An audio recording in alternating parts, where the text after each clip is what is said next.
그리고 또 제가 이제 쭉 공부하면서 이제 다른 걸 이제 뭐 잡다하게 공부하면서 이제 그때 당시에 추구했던 게 이제 어떻게 보면은 참나 이제 이런 계통에서 이제 뭐 어떤 참나를 찾는 관념을 가지고 있다가 요번에 이 공부하면서 좀 이해가 좀 많이 돼 있는 게 계속 찾아도 없는데 그 참나라 하는 게 저도 계속 이제 어떤 일체 끊어진 상태에서 주시하고 있는 자가 참나라고 계속 생각하고 거기서 모든 것이 일어난다고 생각했는데 그게 이제 요번 공부하면서 약간 깨지고 이제 그게 그 주체가 저도 깜짝 놀라는 게 작용이 있고 주체가 없다 하는 이 말이 저는 요번에 이제 들렸거든요. 이 공부하면서. 그전에는 뭐 아마 봤거나 들었거나 했을 수도 있는데 그 말이 들리지는 않았는데 요번에 중도 수행 원투를 하면서 제가 크게 느낀 거는 이제 화합 부분하고 주체가 이제 없다. 작용만 있을 뿐이다. 하는 이런 부분을 저도 자동차로 비유했을 때 자동차가 이 조립이 되어 있는 상태에서 운전하는 주체가 있을 것이라고 저는 항상 이제 계속 그걸 찾고 했었는데 이번 공부하면서 그게 없다 이렇게 하니까 저도 좀 약간 황당한 느낌이라 해야 되나 어떤 그러면 그 다음에 뭐지 이제 약간 요런 이제 혼란스러움이 약간 생기면서도 공부를 조금씩 해보니까 내려놓는데 주체가 있으면 내려놓지를 못한다. 그런 데까지는 약간 접근이 됐는데, 그 다음에 이제 아란이란 이런 부분도 처음 제가 이제 듣다 보니까, 저도 불교를 공부하면은 뭔가 이렇게 아주 뭐 이제 도가 높아져서 뭔가 좋은 것이 있을 것이다. 이렇게 막연하게 그렇게 생각했는데, 아란이라는 경지 자체가 마지막에 이제 다시 돌아오지 않는 저도 깜짝 놀란 상태거든요. 그거 듣고 그만에 공부를 최종해서 마지막으로 돌아오지 않는다. 요 부분이 저는 이제 약간 이해됐듯 하면서도 이해가 잘 안 되더라고요. 예, 그게 그러니까 우리가 보통 이제 저도 사실은 뭐 그 처음에 이제 한 10년 가까이 출가해서 한 10년 가까이는 그런 진화론 쪽에 그 가르침을 그런 이제 진화를 가르치는 쪽에서 공부를 했었거든요. 그게 이제 첫째는 그 사님 말씀대로 이제 뭐가 문제냐 하면 이 진화를 상정하면은 사실 이기심이 버려지기가 어렵습니다. 그리고 내가 있으면 내가 영원히 살고 싶지. 영원히. 그러니까 우리가 지금 불교에서 말하는 이제 대승불교에서 말하는 그게 결국은 잘 들여다보면 내가 부처가 돼서 영원히 중생 제도하고 살겠다는 거예요. 그러니까 이거는 다른 말로 하면 내가 이 세상에서 가장 존귀한 사람이 돼서 영원히 그 상태로 살겠다는 말과 똑같은 이야기거든요.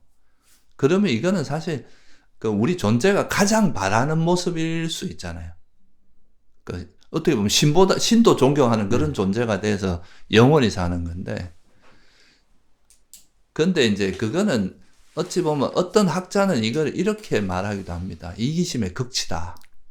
인간의 욕망의 극치가 이제 드러난 거다. 이렇게 표현하기도 해요. 결국은 이제 이 태어난 존재는 영원성에 대한 갈구가 항상 있기 때문에 그게 이제 원래 초기에 부처님 가르침은 그때 이제 혁명적이었던 이유가 그때 당시에 다 브라만, 아트만 이런 개념이 있었잖아요. 거기서 그걸 부정했기 때문에 혁명적인 가르침이었던 거예요.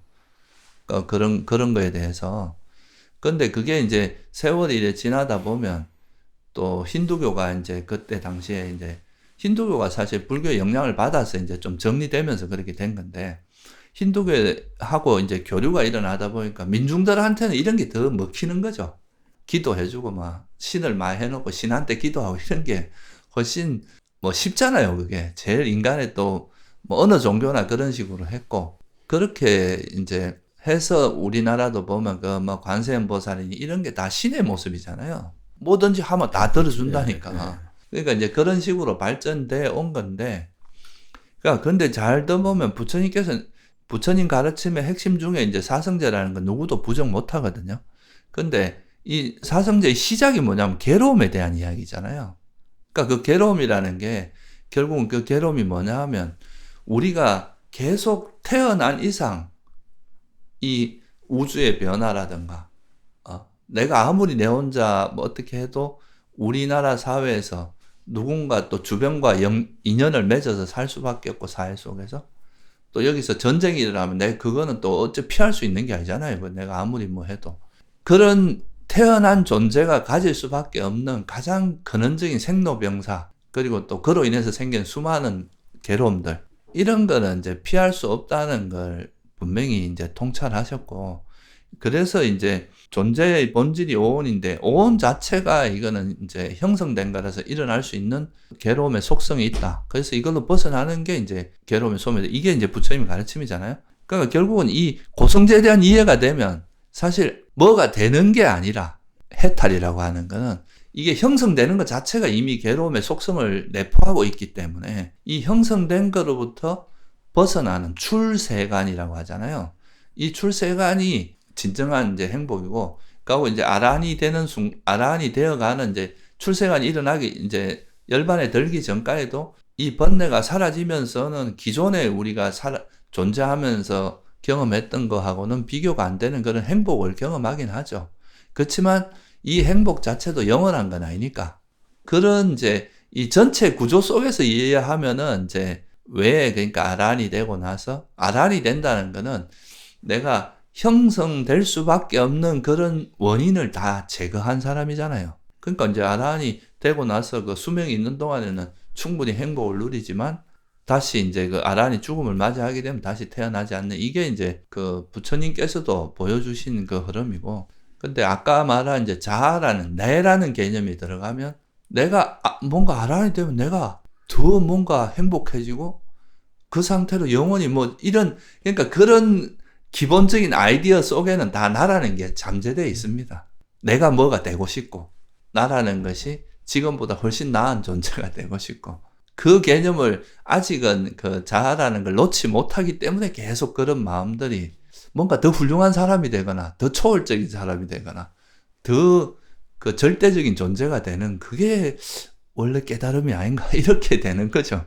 계속 놓지 못하고 계속 갈구하게 되는 어떤 그래서 그런 그 되더라고요. 부처님께서 처음에 이제 다섯 비구를 만났잖아요. 그때 다섯 비구 만났을 때 최초로 이제 초전법륜경을 설했다고 하는데, 그것을 할 때 그 5명이 이제 얼마 안 지나서 수도원이 다 됐는데, 그 다음에 아란이 되게 만들 때 아란이 되도록 설한 경전이 무화경이잖아요. 무화의 특성경. 그러니까 이게 자아를 놓는다는 게 가장 어렵습니다. 이게 이제 잘 안 되니까 결국은 이제 이걸 포장해갖고 뭐 보살행위니 뭐 이런 식으로 포장해서 결국은 이 내가 영원성을 놓지 못하는 게 바로 이제, 원래 부처님께서는 뭐 중생구제 뭐 이런 표현보다는 괴로움의 소멸이라는 데 초점이 맞춰졌는데, 점점 이제 부처라는 분들이 구원자가 된 식으로 바뀌었거든요, 이게.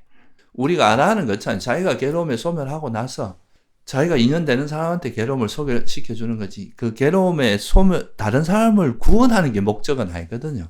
근데 이제 후대로 갈수록 이제 그 깨달은 존재는 뭔가 사람을 구제하고 뭔가 이렇게 절대적인 존재가 돼서 다른 사람을 구제하는 게 이제 주된 걸로 돼가고, 그러면서 또 영원성. 그래서 사실 이게 참 우리가 부처님께서 집성제에서 3가지 가래를 말씀하셨잖아요. 그 중에 이제 그 하나가 존재에 대한 가래잖아요. 영원히 존재하고자 하는 이 가래가 사실 이게 태어난 생명체에게는 이게 가장 고질적이고 원초적인 그 가래이기 때문에, 그러니까 이왕이 뭐 내가 번뇌 없이 영원히 존재하는 게 좋지 않냐, 이런 개념으로 이제 결국은 기존 종교에서 취하는 뭐 다 그렇잖아요. 뭐 천국 가서 영원히 살고 해탈해서 영원히 살고, 이 메커니즘이 불교에도 이제 들어온 거라고 보시면 될 것 같아요. 네, 잘 이해됐습니다. 예. 감사합니다.